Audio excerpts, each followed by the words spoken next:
वीरा का पिता करमचंद के खेत में मजदूरी करता था। बाप की मौत के समय उसकी इकलौती बच्ची वीरा की उम्र करीब 10 महीने थी। भरे जवानी में उसकी मौत हो गई थी और पूरे गांव के लोगों का दिल वीरा की विधवा जवान मां के दुख से द्रवित हो गया था। अक्सर लोग उसकी मदद कर देते थे। वीरा का पिता जुलाहा था और कुछ लोग उसे और भी कमीन जात का कहते। एक बार जब गांव में प्लेग का प्रकोप हुआ था तो गांव के गांव खाली हो गए थे। इसी प्रकोप का शिकार वीरा के दादा दादी और दूसरे संबंधी हो गए थे। बस वंश की एकमात्र निशानी वीरा का असहाय पिता बच गया था और तब से वह करमचंद के खेतों में मजदूरी करता रहा। गांव की स्त्रियां वीरा की मां से रसोई का काम तो नहीं कराती थी, पर घर के ऊपरी कामों की, जिनमें छुआछूत नहीं थी, उसकी कमी नहीं थी। अधिकतर वह करमचंद के घर का ही काम करती थी। करमचंद की पत्नी कंजूस नहीं थी, इसीलिए अक्सर वीरा को भी पीने के लिए दूध मिल ही जाता था। करमचंद ने हजारों मनौतियों के बाद बड़ी अवस्था में एक पुत्र रत्न पाया था और उसने उसका नाम रखा था रूपचंद। रूपचंद की माँ अपने बच्चे को प्यार करती अघाती न थी और अक्सर कहा करती, यही मेरा पहला और आखिरी बच्चा है। वीरा रूप से 7-8 वर्ष छोटी थी। खेल में इन दोनों का कोई जोड़ न था, लेकिन खेलने को और साथी नहीं थे, इसीलिए वीरा ही रूप के लिए एक प्यारा खिलौना सी बन गई थी। रोटी खाने से पहले रूप वीरा को अपने पास बुला लेता और उसे भी अपने सटरस भोजन में से एक हिस्सा दे देता। रात को जब माँ उससे मलाई वाला दूध पीने को कहती तो वह बाहर से इनकार कर देता। तब माँ वीरा को बुलाती और उसे भी अलग एक कटोरी में दूध देकर कहती, देखे पहले दूध कौन पीता है। मैंने आंखें बंद कर ली हूँ, मैं जानती हूँ मेरा रूप पहले पिएगा। और जब वह आंखें खुलती तो देखती दोनों बच्चे दूध पी चुके हैं। पास पड़ोस की औरतें कई बार उसे कहती, छी छी, तुम इस कमीन लड़की को क्यों इतना सिर चढ़ाती हो। जो भी तुम्हारा बेटा खाता है पास ही बैठकर वह भी खाती है। लोग अपने बेटे को छिपाकर खिलाते हैं कि किसी की नजर न लग जाए, और तुम तो क्या हुआ बहन, मैं इस लायक कहाँ थी। जाने किसके पुण्यों के प्रताप से मुझे रूप मिला है। मैं कैसे किसी बच्चे को बिलखते देख सकती हूँ। अक्सर वह यही उत्तर देती। वीरा अब 9 वर्ष की होकर कामों में अपनी माँ का हाथ बटाने लगी थी। जब उसकी माँ बर्तन मांजती तो वह अपने छोटे छोटे हाथों से साफ पानी से धोती और उठाकर रखती। माँ जब कपड़े धोती तो वह सूखे कपड़ों को बटोर कर तह लगा कर रखती। करमचंद के पास जमीन बहुत थी। गांव में सबसे शानदार उसकी पक्की हवेली थी। 16-17 के होते ही रूप के लिए रिश्ते आने लगे। मैं ज्यादा इंतजार नहीं करूंगी, जाने किसके पुण्य से इस योग्य हुई हूँ, माँ कहती। और कुछ ही दिनों बाद देखभाल कर पास के गांव की एक अमीर घर की लड़की से रूप की सगाई हो गई। पर विधि की विडंबना, कुछ ही दिन बाद रूप की माँ 2 दिन के साधारण ज्वर से मन की मन में लेकर इस लोक से चली गई। करमचंद की जैसे आंखों की रोशनी चली गई। वीरा की माँ ने ठीक एक अच्छी गृहिणी की तरह घर को संभाल लिया। कमीन होने के कारण वह रसोई का काम नहीं कर सकती थी, इसीलिए एक महाराजन रख ली गई। करमचंद की उजड़ती गृहस्थी फिर से बस गई। वीरा बेटी, मेरी सोटी तो पकड़ाना, आज क्या तरकारी बनाई है। मैं आज दूध नहीं पीऊंगा। भले ही यह काम महाराजन के थे, पर करमचंद हर बात वीरा से ही पूछते। वीरा करमचंद का हाथ पकड़कर उन्हें बाहर बिठाती, बिस्तर ठीक करती और जो वह कहते सब करती। लोग कहते, करमचंद खुद भी कहते, अब तो रूप का ब्याह कर देना चाहिए। बहू आकर घर संभालती और इसीलिए जल्दी ही रूप के ब्याह की तारीख निश्चित हो गई। कामों की अधिकता स्वाभाविक थी। वीरा की माँ पल पल पर रूप की माँ को याद करती और उसकी आंखों में आंसू आ जाते। वीरा भी ब्याह के कामों में बड़े चाव से हाथ बटा रही थी। वीरा और उसकी माँ भी बारात के साथ गए। वीरा दुल्हन के घर गई और उसने एक सहेली की तरह दुल्हन सिब्बो के हाथों में मेहंदी रचाई, और जब सिब्बो को हल्दी चढ़ाई गई तो वीरा बराबर गाती रही।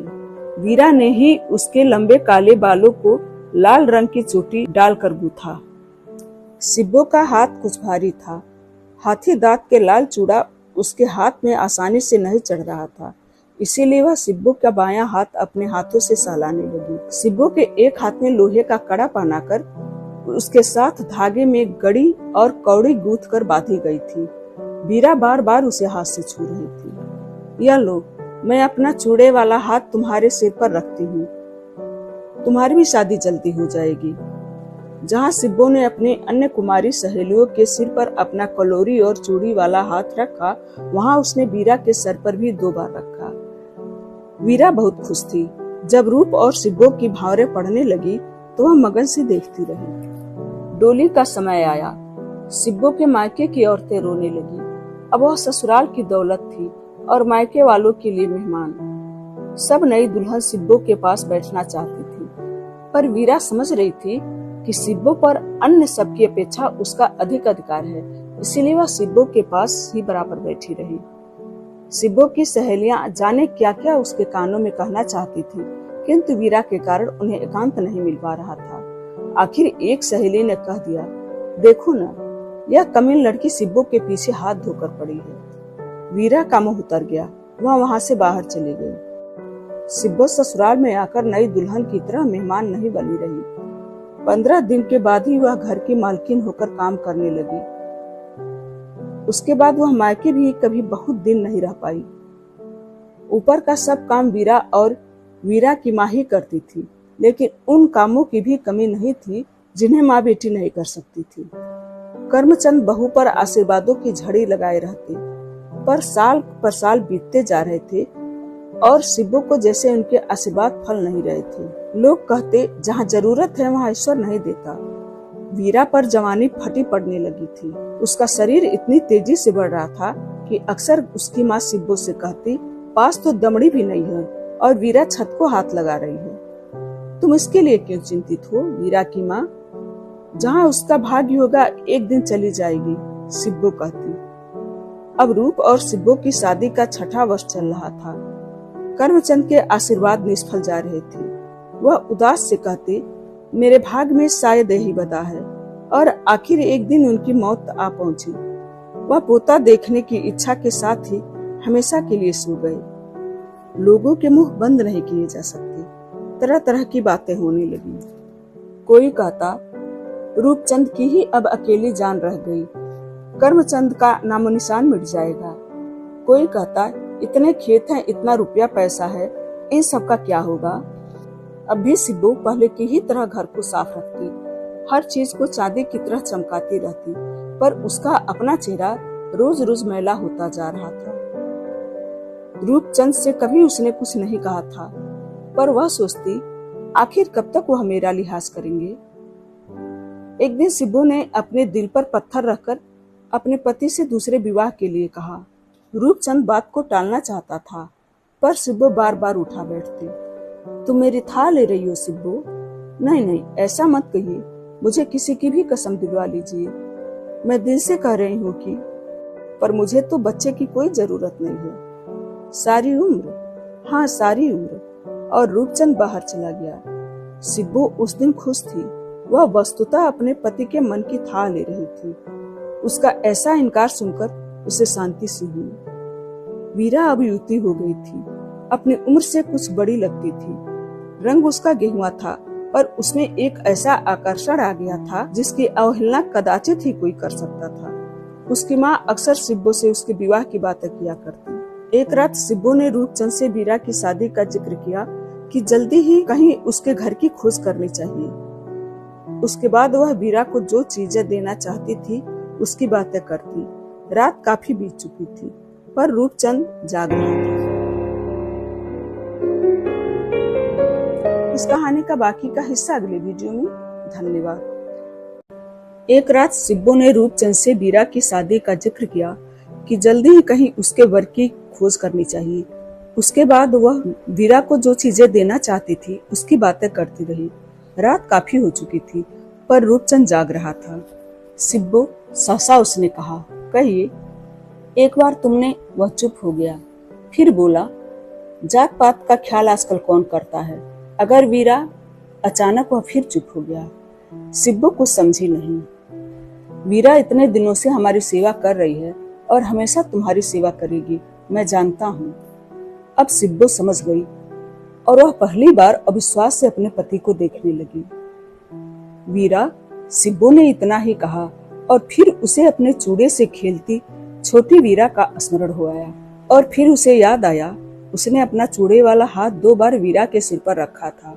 उसका दिल घबरा सा उठा। तभी क्यों न वीरा को ही यह चूड़ा पहना दिया गया। तब से जाने कैसा एक पत्थर सिब्बू ने अपने दिल पर रख लिया। वह सोचती पुरुष हर तरह की मनमानी करने को स्वतंत्र है, स्त्री उसे रोक नहीं सकती। मैं अगर यह बात मान जाऊंगी तो यह मेरे लिए अच्छा ही रहेगा। न भी मानूंगी तो वीरा नहीं तो कोई दूसरी मेरी जगह आ ही जाएगी, फिर क्यों न वीरा ही। और एक दिन उसने वीरा की माँ से वीरा को मांग लिया। उफ, यह क्या कहती हो बहू रानी, जैसी बेटी वीरा वैसी तुम। वह रोकर कह उठी, पर सिब्बू ने हट कर लिया। वही उसके भाग्य में था, वीरा की माँ। और दूसरे दिन लोगों ने सुना उस घर की कमीन नौकरानी वीरा अब उस घर की बहू बनेगी। रूपचंद के सामने तो किसी ने कुछ नहीं कहा। एक बुजुर्ग ने सिर्फ यही कहा, रूपचंद, अगर तुम बिरादरी के किसी लड़के के लिए कहते तो तुम्हें, पर एक कमीन लड़की से शादी। कोई बात नहीं चाचा, आजकल जात कौन देखता है, उसने हंसकर उत्तर दिया। लोगों ने खुलकर तो कुछ नहीं कहा, पर धीरे धीरे उसके घर का खाना पीना छोड़ दिया। जब जब सिब्बू का मन उदास होता उसे घर में और भी लगाए रखने का प्रयत्न वीरा करती। घर का काम काज तो सब वीरा करती, लेकिन रुपए पैसे गहने जेवर का सब अधिकार वह सिब्बू पर डाले रखती। उसने कभी स्वयं एक पैसा अपने हाथ से नहीं छुआ। लेकिन अभी उसका लाल हाथी दांत का चूड़ा मैला भी नहीं होने पाया था कि अचानक पंजाब के बुरे दिन आ गए। लोग अपने पड़ोसियों के घर छुरियों पर सांझ चढ़ाते देखते। लोग अपने अपने घरों में छोटे छोटे हथियार जमा करने लगे। कितने लोग लाल मिर्च पीसकर अपने घर जमा करने लगे।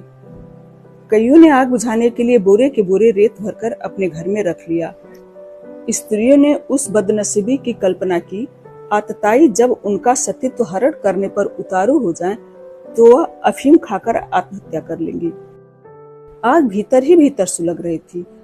एक दिन के बाद ही धुआं दिखाई देने लगा और फिर आग के शोले भड़क उठे। एक गांव का दूसरे गांव से संबंध नहीं रहा। जहां जो था वही रह गया। किसी और का अता पता पूछने की सुध न थी। वीरा की माँ वीरा की शादी के 8 दिन बाद ही अपने किसी दूर के रिश्ते के भाई के यहाँ चली गई थी। बेटी के घर रहना उसे अच्छा नहीं लगा।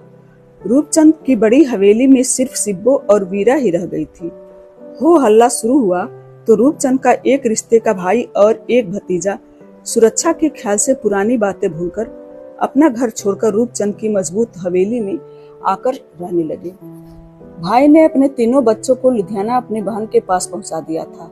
पति पत्नी यहाँ रह गए थे। भतीजे की शादी वीरा की शादी से 1 महीना पहले हुई थी। उसकी पत्नी के हाथ का चूड़ा भी अभी सुर्ख था। दुर्भाग्य ने तीनों परिवारों को एक साथ रहने को विवश कर दिया था। फिर भी इन परिवारों के अहंकार ने उन्हें सहयोग के सूत्र में न बंधने दिया। खाना अभी सबका अलग अलग बनता था। अपनी ओर से यूं ही वीरा बहुत कम रसोई के काम में हाथ डालती थी। वीरा से किसी को भी कोई शिकायत नहीं थी तो बस यही कि काश वह कमीन न होती। कयामत का दिन इसके बाद शायद कोई नहीं आना था। रूपचंद का भाई बाहर के खेतों में ही मार डाला गया और खुद रूपचंद रात को हवेली की रखवाली करता हुआ मारा गया। सारी रात हवेली के बंद दरवाजे टूटते रहे और भीतर औरतों के रोने की आवाजें तेज होती गईं। वीरा ने अपना नया चूड़ा, अपना नया सुहाग चिन्ह तोड़ डाला। यह कैसी तकदीर थी। कमीन कुल में जन्म लेकर भी वह इतने उच्च कुल की बधू बनी और फिर उसके साथ ऐसा भयंकर खेल। उसका सब कुछ उससे छीन लिया। घर में अब एक ही मर्द रूपचंद का भतीजा रह गया था। वह बंदूक लिए खिड़की में बैठा था और किसी को भी हवेली तक पहुंचने नहीं देता था। पर अभी सुबह भी न हुई थी कि हवेली के मजबूत दरवाजों पर मिट्टी का तेल छिड़कर आग लगा दी गई। हवेली के पिछवाड़े ऊंची ऊंची पत्थर की तरह मजबूत दीवारों के उस पार कई नीची छतें थीं।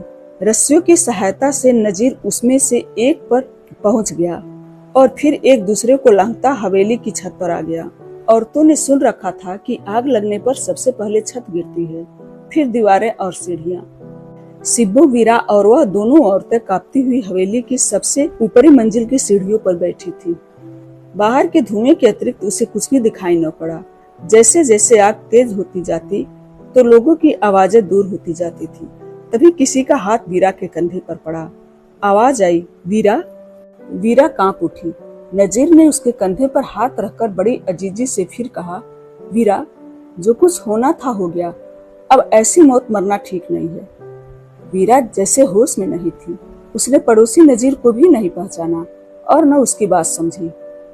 खुदा गवाह है वीरा, पूरे साल से मैं एक भी दिन नींद भर सोया नहीं हूँ। हल पर मैं तेरे ही सपने लेता रहा हूँ। तुम कौन हो? तुम्हें क्या हो गया है वीरा? मुझे भी नहीं पहचानती? मैं तुम्हारा पड़ोसी नजीर हूँ, नजीर अहमद। जब भी तुम खेतों पर जाती थी, मैं कुएं पर बैठा रहता। अपने इस जवानी पर रहम खाओ वीरा।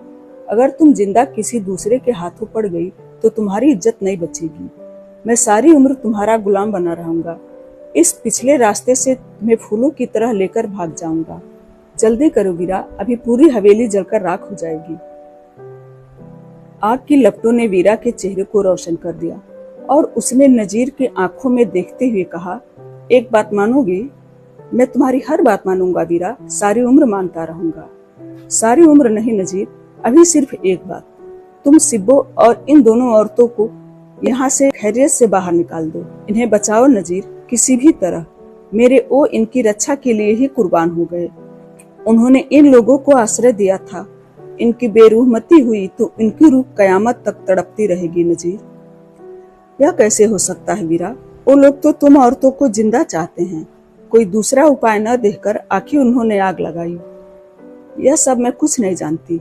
मैं सारी जिंदगी तुम्हारी खिदमत करूंगी, नहीं तो इसी आग में जलकर उनके पास पहुंच जाऊंगी। अच्छा, मैं कोशिश करता हूँ। सच कह रहे हो? खुदा गवाह है, मुझे विश्वास है। नहीं तो आज इस आग से कोई भी मुझे बचा न पाएगा। तुम भी नहीं नजीर। आग की लपटें गहरी सुर्ख हुई। लोगों की आवाजें बंद हो गई थी। एक एक औरत को नजीर ने अपने मजबूत बाहों से उठा उठाकर साथ की नीची छत पर उतारा। वीरा धुएं को चीरकर नीचे उतरी और हाथ में खाली बंदूक पकड़े रूपचंद के भतीजे को बांह पकड़कर उसे ऊपर ले आई।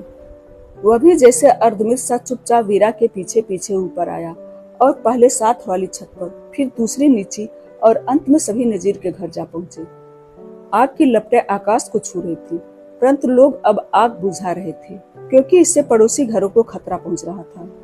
2 दिनों के बाद जब लोगों ने राख में ढूंढा तो उन्हें न तो किसी की हड्डियां मिली और न ही पिघला हुआ सोना चांदी। लोगों ने समझा शायद हड्डियां भी जलकर राख हो गई थी। आधी रात बीत चुकी थी।